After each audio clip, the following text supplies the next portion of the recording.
thank you to the nearly 59,000 people that came forward for testing in the last 24 hours to 8 p.m. That is a great result and something we obviously want to see continue, because the more testing we have, the more confidence our health experts have that they're capturing all of the cases in the community that may have been bubbling along for some days.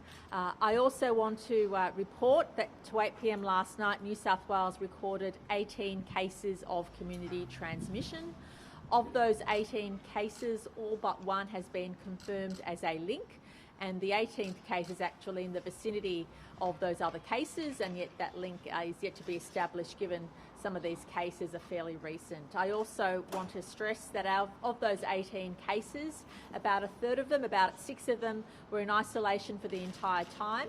A number of them were in isolation for part of the time, but some unfortunately were active in the community. And as Dr. Kerry Chant has told us already, the cases we're seeing today are a reflection of what may have occurred in the previous week, and obviously there's a lag time by the time that we are able to record these cases. Now, whilst the numbers today are less than the numbers yesterday, we have to be prepared for the numbers to bounce around, and we also have to be prepared for the numbers to go up considerably, because as experience shows with this strain, we are seeing almost 100% of transmission within households, and we're seeing a very high rate of transmissibility. So it's really important for everybody to follow the health rules, to look for those venues of concern, to make sure you get tested and isolate if you've been asked to do so. Make sure you get tested and isolate for 14 days if you're deemed to be a close contact. That is really, really important.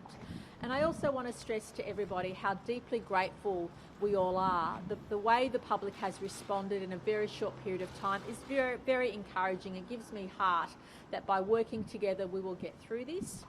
And please know that I appreciate during these difficult times, everybody has an opinion. There are a lot of experts out there giving their opinion on what may or may not be the case. Please know that what has served New South Wales very well is that we've relied on the health expert advice of Dr. Chant and her team, and that is a source of truth we want everyone to really take advice from. So please know that the information we provide to you directly through these press conferences every day, through Service New South Wales or the newsouthwales.gov.au website or the New South Wales Health website, are all the sources of truth we'd like the public to rely on. It's really important for all of us to stick together and do the right thing. But I also do want to thank the community for the great job all of you have been doing, all of us have been doing in keeping each other safe. Today I'm pleased to say we have Commissioner Fuller with us, and I want to thank the entire New South Wales Police Force for their efforts during the entire pandemic, whether it's in managing the quarantine system or supporting us with compliance, and especially now when we have asked people not to leave home unless absolutely necessary. Police responsibilities have increased, and I've asked Commissioner Fuller to thank each and every member of the police force during this time, and Commissioner Fuller will be reporting on compliance activity and some of the examples that he's received about compliance or otherwise in the last few days. Today, Minister Hazzard will comment on the importance of vaccinations. It's really important for people not to miss your vaccination appointment. Pleasingly, in the last week, New South Wales broke their previous record, and we've done more than 105,000 vaccinations in a week, which is fantastic, and that's on top of the GP network, who's already working really hard to get those vaccines out the door. So after I finish my few words, Dr. Chant will give an update on cases, Commissioner Fuller will give an update on compliance, and Minister Hazzard will stress the importance of getting vaccinated. But in the meantime, can we encourage people, if you are ordering in food, please try and order in contactless.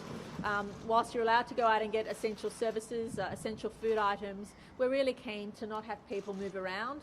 That's the effect of the lockdown. It helps when people don't move around, so please don't go around picking up things or delivering things unless you absolutely have to.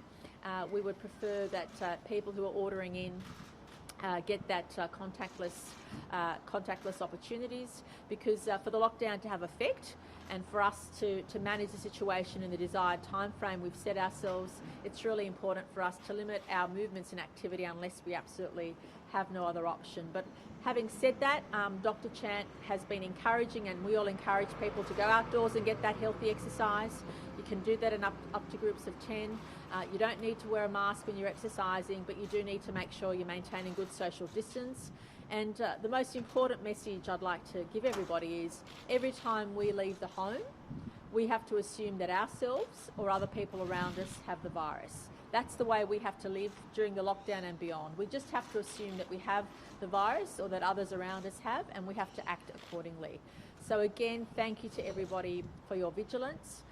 Thank you to the outstanding contact tracers who are at this stage staying ahead of the game. The way in which the time frames between identifying cases and then closing down the close contacts has just been the best I've seen since the pandemic started. Can I say that I've had the opportunity to live with this every day, and I've had the opportunity to live with this every day, and the way I've observed our contact tracers work in the last couple of days has just been the best I've seen. It's been outstanding. The rest is up to us to follow the health advice, to limit movement, and to really ensure we don't spread the virus unintentionally. And